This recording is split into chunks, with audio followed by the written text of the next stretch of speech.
She thought she was the affair. Until she found out I was. That's how it really started. Not with fireworks. Not with passion. But with a quiet lie dressed up like the truth. I was 28, working in marketing for a tech startup, still holding on to the idea that love, real, overwhelming, storybook love, was possible. And then came Scott. Scott with the smile that curled just at the corners. Scott who held my waist like I was made of porcelain, but kissed me like he'd been starving. He was older, 37, and had this way of looking at me like I was the most fascinating thing he'd seen all day. Maybe that's what hooked me first. We met at a networking event that neither of us wanted to attend. He spilled wine on my blazer, apologized with that crooked grin, and 20 minutes later we were talking like old friends in the corner booth of a dimly lit bar.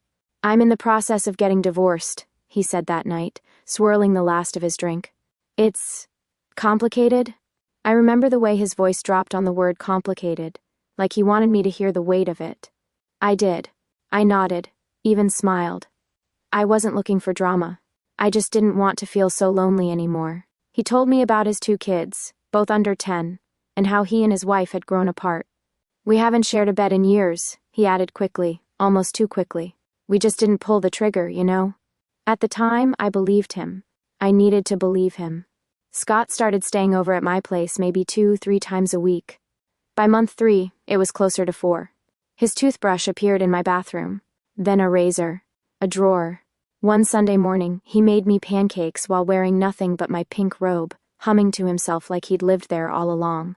My apartment was small. 1 bedroom, pastel throw pillows everywhere, a gallery wall of vintage magazine covers I collected. It wasn't much, but it was mine. And when Scott was there, it felt like ours. He never took calls in front of me. Said the kids would ask questions, or his soon-to-be ex would start something. He didn't talk much about her. Just called her the mother of my kids and left it there. "I can't leave the kids in the middle of all this," he told me once over coffee at our favorite cafe. A cozy spot with mismatched chairs and cinnamon rolls the size of my head. "They're already struggling. I'm trying to keep things stable.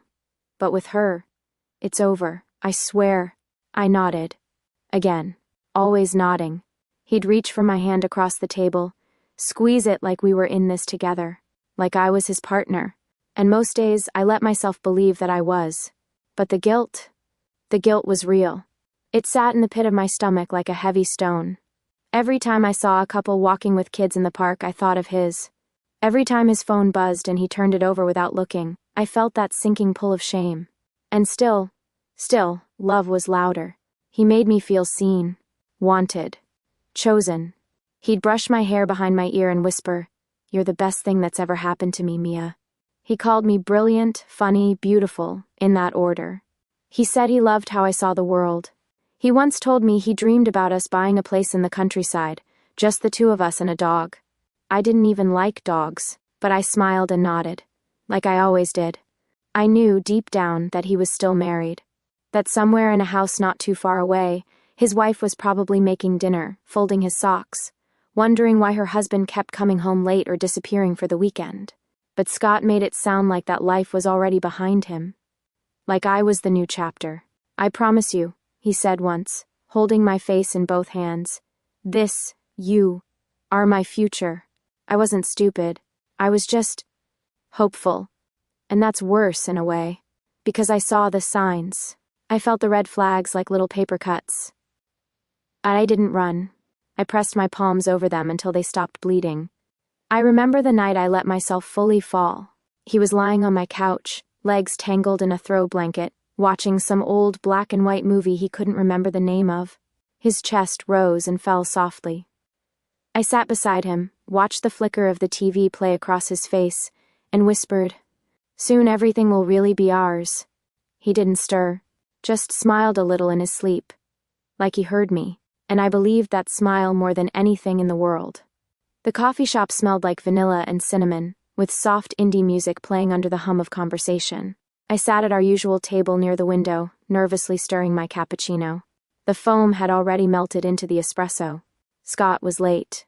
Again. I checked my phone. No text. No call. Just a bubble of silence. It wasn't unusual. He'd always say, "The kids needed something," or "Traffic was a mess," or my personal favorite, "She cornered me again," and I couldn't just walk out. I hated that she had so much power over our time. But I loved him. So I waited. The bell over the door jingled behind me. I looked up, expecting to see him. Tall, a little unshaven, hair just messy enough to look intentional. But instead, I saw her. A woman, stylish, put together, older than me by a few years, maybe mid-30s, stood near the entrance, scanning the cafe. She wore sleek heels, a tailored black coat, her dark hair pulled into a perfect low bun. She looked like she stepped out of a magazine, and then her eyes landed on me. She walked straight toward my table like she knew me, and when she stopped in front of me, I knew something was very, very wrong. "You're Mia, right?" she asked flatly. I blinked. Yes. Do we—" "I know about you," she said, her voice sharp, no warmth. "You're dating my man." The words landed like a slap. My stomach dropped.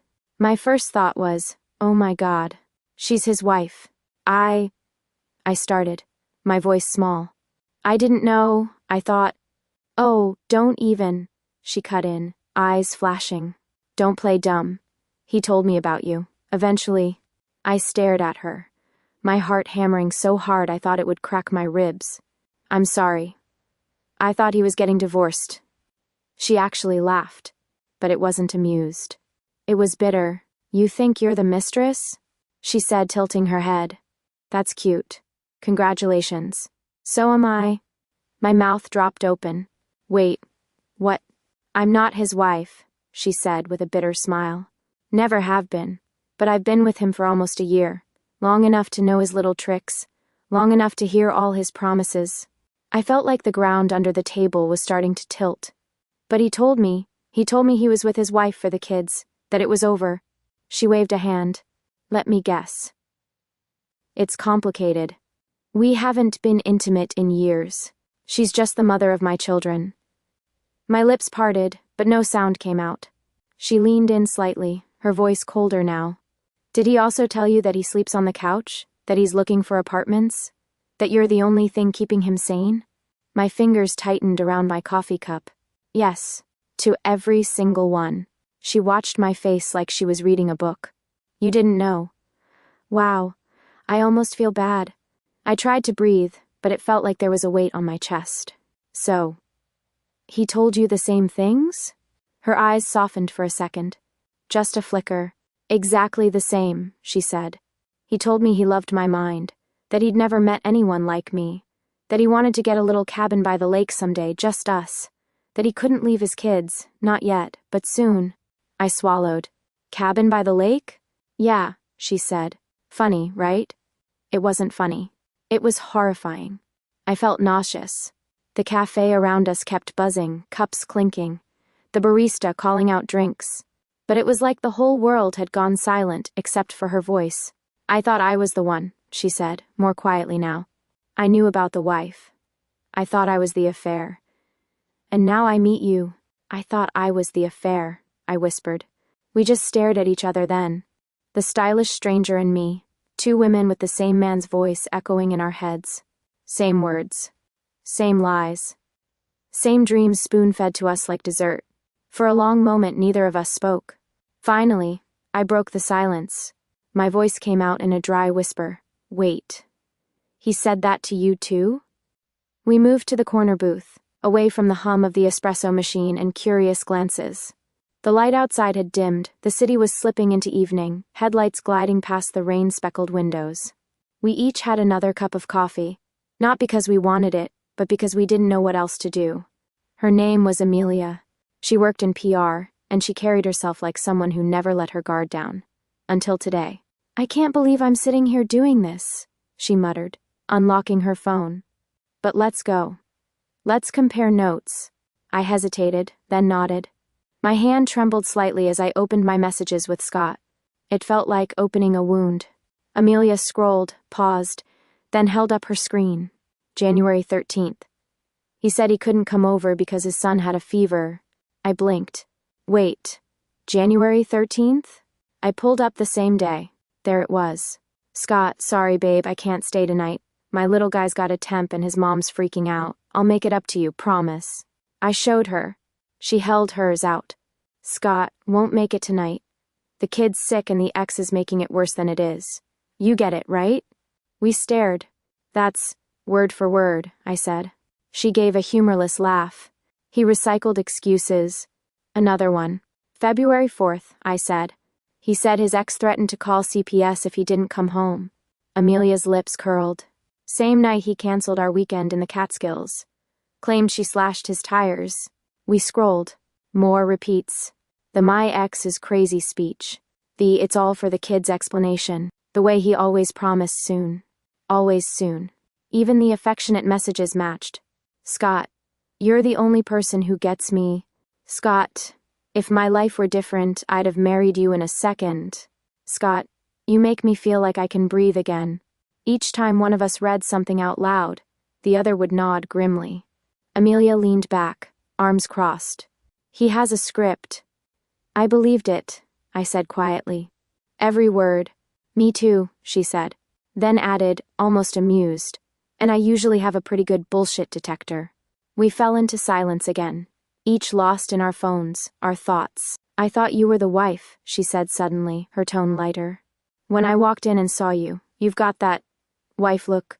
Wife look? I raised an eyebrow. She smirked. Blonde. Soft sweater. Sweet eyes. The kind of woman a guy like him settles down with. I stared at her, processing that, not sure whether to feel flattered or offended. Well, I said slowly, I thought you were the one he left his wife for. You've got that high-heeled, sleek hair energy, like the upgrade. She actually laughed. We looked at each other, this time with less suspicion. We'd both been wrong. Neither of us was the other woman. Both of us were. I gave him a drawer, I said, at my apartment. He kept t-shirts, even his favorite mug. He keeps aftershave at my place, she replied, and an extra phone charger. Says he forgets things when he's with me because he's so relaxed. We rolled our eyes in sync. I swallowed the bitter lump rising in my throat. I thought I was building something real. Same, Amelia said. I even met one of his kids, briefly. He said he wanted me to be part of their lives when the time was right. My mouth dropped open. He never even showed me photos of them. She shrugged.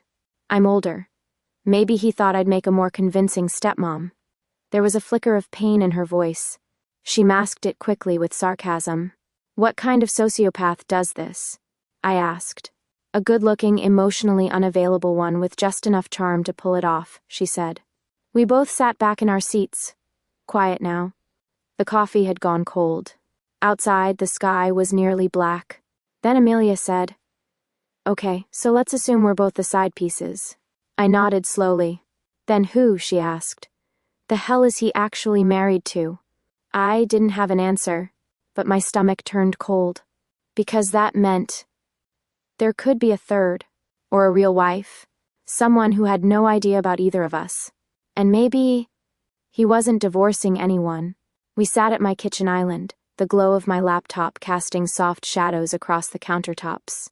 My apartment, normally my quiet, pastel-toned sanctuary, now felt like the headquarters of some underground investigation. 2 wine glasses stood half full.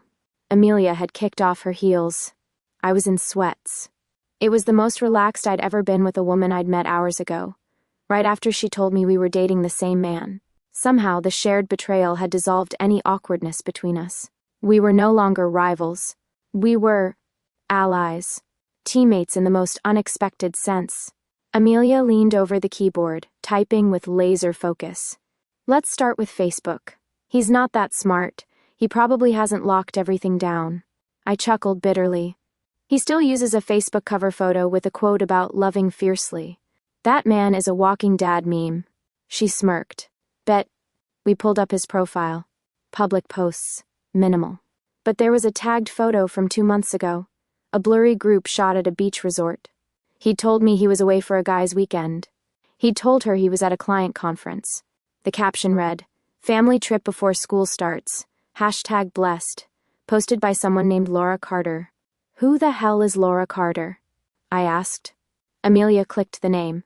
It led to a cheerful-looking profile, flowers in the cover photo, smiling selfies, and lots of posts about parenting. Laura's profile read, Married to Scott Carter, mother of 2. Amelia and I locked eyes. No, I whispered. She clicked on Laura's photos. There he was, Scott, smiling wide in matching holiday pajamas, sandwiched between two boys and Laura. There were albums labeled Christmas in the Cabin, Ben's 8th birthday, Disneyland 2023. I felt like I was falling down a well. Each scroll deepened the plunge. There were timestamps. Vacation photos posted during the exact weekends he had told me he was stuck handling custody stuff. There were comments. One in particular caught our attention. Beneath a photo of Scott and the kids building sandcastles. Laura's aunt, the boys are getting so big. And they look just like you, Scott. And Scott had replied, they're my whole world. I felt bile rise in my throat. He lives with her, I said slowly, barely able to believe the words leaving my mouth. Amelia's face was pale. That's not a separated couple, that's a fully functioning family. She sat back, stunned. He didn't just lie to us. He made us feel special, like we were exceptions. I blinked back tears. I thought I was waiting out a divorce, that I just had to be patient, that love was messy but worth it. Amelia said nothing for a moment. Then softly he told me she was unstable, that she had a drinking problem, that the kids were scared of her. I stared at the screen.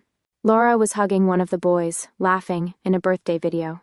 I let him keep telling me that, Amelia continued, because it made me feel like I was helping him, rescuing him. We sat in silence, the wine untouched now. Then Amelia whispered, son of a bitch, we're not even the other women. I looked up. What? We're not the affairs, Mia, we're the spares. That hit me harder than anything else. He hadn't chosen one of us. He'd chosen neither. We were just part of the rotation, fill-ins for whatever he wasn't getting at home, or thought he deserved more of. I could feel anger rising through the fog of disbelief. All those nights I'd cooked for him, thinking I was building a future. All the mornings I'd watched him make me coffee and kiss my forehead like it meant something. Amelia's jaw tightened, and he used us. Both of us. He made us believe in something that wasn't even broken. Just hidden. She nodded grimly. We're not rivals, we're collateral damage. I shut the laptop. Now what? I asked. She looked at me, eyes sharp. Now? A pause. Then that same wicked smirk returned to her lips. Now we figure out just how much damage we can do.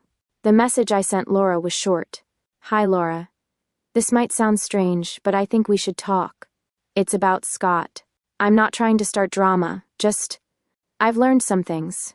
Please let me know if you'd be willing to meet. She didn't respond right away. Amelia sat beside me at my kitchen table, tapping her nails on her wine glass, checking her phone every few minutes like it might unlock the truth we were still choking on. When the reply came an hour later, it was just one sentence. Fine. Tomorrow. 5 p.m. Café Alcott. No emoji. No fluff. Just a tired kind of compliance. It told me everything I needed to know. The next day we arrived at Café Alcott a few minutes early. Amelia ordered black coffee. I went for herbal tea. My stomach was a battlefield of guilt and adrenaline.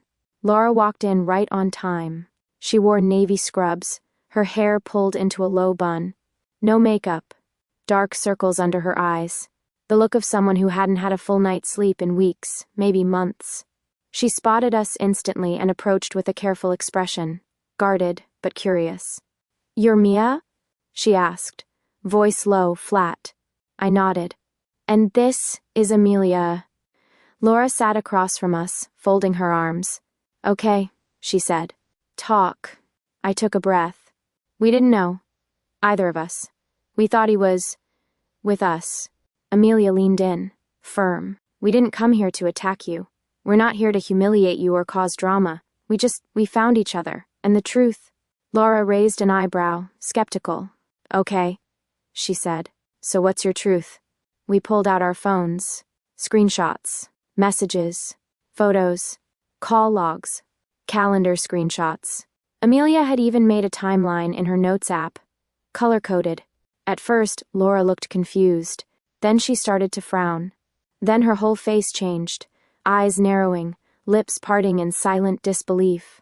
Amelia read one message aloud. I hate leaving you at night, but the kids need me. She's not well. I'll fix this, I promise. Laura looked up sharply. He told me he was working late that night. Then, Tuesday night is ours. I'll always make time for you. Sent to me from Scott, 7:52 p.m. Laura blinked. He told me he was taking the boys to the zoo. We all went quiet. Laura sat back, staring at her untouched coffee. I used to think I was being paranoid, she said finally. He started changing his cologne. He took longer in the shower. But when I asked, he always had a reason. She gave a hollow laugh. God, I believed him. I really believed him. Amelia slid her phone toward her. You want to scroll through his messages to me? Be my guest. Laura waved a hand. I don't need to. I believe you. I just... She looked away, eyes glassy. I thought he loved me. Even if things were weird lately, I thought maybe we were just tired. That life got in the way. I had no idea he was living some parallel romance calendar. I said gently. It looks like he was seeing me mostly on Mondays and Thursdays. Amelia says she saw him on Wednesdays and Fridays. Laura nodded slowly. So that leaves me the weekends. Sunday night he was always working on reports. Tuesday he was supposedly taking the boys out. Another beat of silence. Then Laura whispered, almost to herself, he built a full-time schedule of lies. Amelia muttered, corporate-level multitasking. We all exhaled, the weight of it pressing down on the table between us. Laura looked at us again, softer this time. I'm sorry, she said, for being cold. I didn't know what to expect. I thought maybe you were just angry women looking for a fight. We were, Amelia said, at first. But then we realized none of us were fighting the right person. Laura gave a dry chuckle. He always said I was too emotional, that I imagined things. Turns out I was right, just not in the way I thought. There was a long pause. Then I asked the question we were all thinking. So, what do we do now? Laura rubbed her temples. Part of me wants to scream. Burn all his stuff. Tell the kids he's a liar. She looked up. But mostly, I just want to be done with him. Amelia nodded. Same. I hesitated. He doesn't know we've talked. Laura's eyes flashed. Good. Let's keep it that way. For now, we sat in silence for a moment more. 3 women, 3 versions of a relationship, all built on the same script. Finally, Laura stood up. I have to get home. Dinner, homework, bath time. She paused. But thank you. Really. As she walked away, I caught Amelia watching her. There was something in her expression I hadn't seen before. Maybe respect, maybe pity, maybe both. She was never the enemy, I said quietly. Amelia shook her head. No. The enemy is still out there, brewing his next pot of coffee and thinking we'll all stay quiet. She turned to me. I say we don't. The restaurant Scott picked was painfully charming. Dim lighting. Brick walls. Strings of fairy lights above every table like twinkling lies. A couple near the window held hands over candlelight, too in love to notice the storm brewing at table 7. We sat there, Laura, Amelia, and I, already sipping wine, calm as predators. The hostess had blinked when we gave Scott's name. Ah, yes. A reservation for 1. Romantic table. 1. Of course. We didn't speak much while we waited. No need. We'd gone from strangers to sisters in truth. Every glance between us carried the same electric current. This is it. At 7:04 p.m. he walked in. He spotted us almost immediately. Froze mid-step. I watched his expression morph. Confusion, then recognition, then dread. The way his jaw twitched. The flicker in his eyes like a magician caught mid-trick. Laura raised a hand and waved. Hey, honey, she said dryly. We ordered your favorite wine. He approached the table like a man headed to the gallows. Slowly, stiffly, like maybe if he moved gently enough, he could undo it all. He pulled out the one remaining chair. No one invited him to sit. He did anyway. For a moment he looked at each of us, measuring, calculating, then landing on his go-to performance, remorse. Mia, he started, voice low. Amelia. Laura. I can explain. Laura crossed her arms. Of course you can. You've been rehearsing your explanations for years. He glanced at Amelia. I didn't mean for this to happen. Which part? She asked. Booking a table for each of us on different nights, or showing up to all of them like we wouldn't compare notes? I was confused, he said quickly. I didn't want to hurt anyone. Too late, I said. Scott looked at me, softer. Mia, please. You know how I felt about you. You are so important to me. I didn't answer. I just studied him. His familiar face. His hopeful expression. His damn tailored shirt that I'd bought him. Then I said quietly, "You told me you were just helping Laura raise the boys, that it was over, that she was unstable." Laura scoffed. "That's funny. He told me you were his intern who got clingy." My chest tightened. "Intern?" Amelia chimed in, casual as ever. "He told me Laura was his ex-wife, but he stayed in her house to be a good dad. Said Mia was his landlord who flirts with him." I stared at Scott. His mouth opened, but no words came out. "You didn't just lie," I said finally, voice quiet but sharp. "You didn't just cheat. You didn't make a mistake. You built 3 lives," Laura said. "Juggled them like a pro," Amelia added. Honestly, kind of impressive if it weren't so disgusting. He raked a hand through his hair. "You don't understand. I was trying to keep things balanced. I didn't want to lose anyone. You never had us," I said. He turned to me again. "But I loved you." I swallowed the laugh that tried to come up. Loved me? He didn't love anyone. He loved the idea of being adored, in 3 different flavors, on alternating days. He loved being the center. Amelia sipped her wine. "So, which of us were you planning to eat with tonight?" He didn't answer. Laura gave a short, bitter laugh. "You thought we'd never speak to each other, didn't you? That we'd just keep orbiting your ego like confused satellites." "I didn't think," Scott began. "Exactly," I cut in. "You didn't think. Or maybe you did, and that's worse." He leaned forward, trying again, desperate. "Mia, you meant something real to me, even if I handled things wrong." I met his eyes. "I loved you, Scott. Even when I felt something was off, I still loved you. But love doesn't mean anything when the other person is a juggler. And you're not even sorry. You're just sorry you got caught." He sat back, deflated, small. The silence at the table was final, not tense, not dramatic, just done. Amelia placed her napkin on the table and stood up first. "We're finished," she said. She looked at Laura. "You good?" Laura nodded, stood, adjusted her coat. "I've got 2 boys to raise. I don't have time for a man-child." I stood last. Scott reached out as if to stop me, but I was already moving. "No more games," I said, without looking back. As we walked out, I could feel his presence behind us. Not following, just frozen there. Alone. In the restaurant he'd picked for his big redemption act. 1 table. 3 women. And nothing left for him to say. Weeks passed, but the memories of that night lingered like a stubborn shadow, fading, but never quite gone. I found myself back in that cozy cafe, the one where everything started to unravel. Except now, the warmth I felt wasn't because of him. It was because of me, reclaiming pieces of myself I didn't know I'd lost. Amelia and I met there often, but the conversations were different now, lighter, freer. She told me about her new apartment in a quieter part of town, about a colleague she was seeing who actually made her laugh without any games. She had this calm confidence I hadn't seen before. "Laura?" She filed for divorce. Officially. The papers were signed, the final chapter closing on the marriage she thought she was in. She told me it was exhausting but liberating, finally facing the truth and moving forward for her boys, for herself. As for me, I changed my number, deleted his name from my phone like cutting a cord I'd held onto too tightly. At first I felt that familiar ache, the one that made me want to reach back, to listen to the lies disguised as love. But then I realized I didn't need to. Scott tried. He messaged both Amelia and Laura, and even me from time to time. "You don't understand," he wrote. "It wasn't like you think." But none of us replied. His words were just noise now, drowned out by our own voices. I started my mornings with runs along the river, the cold air sharp and real, wiping away the fog of the past. I took long walks, exploring corners of the city I'd never noticed before. I learned to enjoy my own company again. There's a quiet power in that. One afternoon, as I walked down a bustling street, the sun casting warm light on the pavement, I caught my reflection in a shop window. I smiled.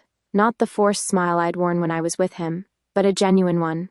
I whispered to myself, we were all the other woman. But now? Now we're just women. Women who stopped waiting for someone else to become better. For someone else to change. I paused, feeling the weight lift from my shoulders. We are enough, for ourselves. And in that moment, freedom tasted sweeter than any promise he'd ever made.